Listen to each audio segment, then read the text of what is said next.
রব্বুল আলামিন বলছেন ফাইন তাবু ওয়া আকামুস সালাহ ওয়া আতাবুজ যাকাত ফাইখওয়ানুকুম ফিদ্দীন, সূরা তওবা 11 নম্বর আয়াত। তারা যদি তওবা করে, সালাত পড়ে, যাকাত দেয়, তবেই তারা তোমাদের ভাই। আল্লাহ বলছেন আকিমুস সালাহ ওয়া আতাবুজ যাকাত ওয়া লা তাকুনু মিনাল মুশরিকিন, তোমরা সালাত পড়ো, যাকাত দাও, মুশরিকদের অন্তর্ভুক্ত হয় না। তো যে সালাত পড়ে না সে মুশরিক। কে বলছেন? আল্লাহ বলছেন যে সালাত পড়ে না সে মুশরিক। 2621 নম্বর হাদিস তিরমিজির মধ্যে এসেছে, রাসূল সাল্লাল্লাহু আলাইহি ওয়াসাল্লাম বলছেন আল আহদুল্লাযী বাইনানা ওয়া বাইনাহুম আস-সালাহ ফামান তারাকাহা ফাকাদ কাফার। অমুসলিমদের মধ্যে আর আমাদের মধ্যে মূল প্রাচীর হলো সালাত। যে ব্যক্তি সালাত ছেড়ে দিল সে কাফের হয়ে গেল। কি হয়ে গেল? কাফের হয়ে গেল। আপনারা কেউ কেউ বলতে পারেন যে ফাকাদ কাফার মানে কি? সে কুফরি করলো। সে কি করলো? তা আপনি অনুবাদ করছেন কাফের হয়ে গেল, অনুবাদ করছেন কেন? জি, কাফের হয়ে গেল এই অনুবাদই হবে।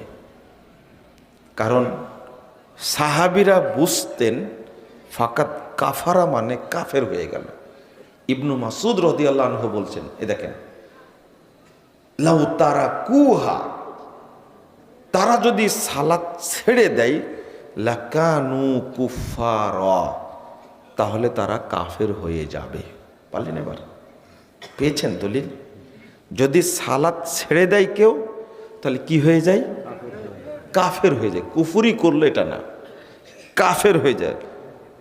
লাউ তারাকুহা, তারা যদি সালাত ছেড়ে দেয়, লাকানু কুফারা, তারা কাফের হয়ে যাবে। যারা নামাজ পড়ে না তাদেরকে কিন্তু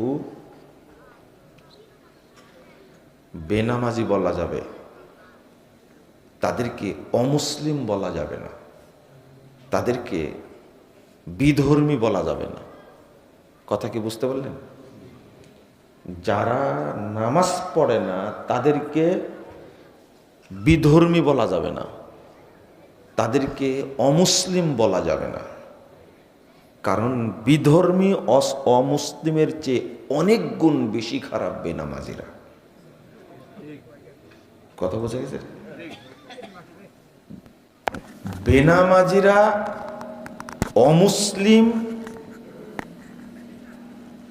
বিধর্মীর চেয়ে অনেক গুণে খারাপ। কেন বললাম? কারণ এরা হলো মুরতাদ। এরা কি? মুরতাদ।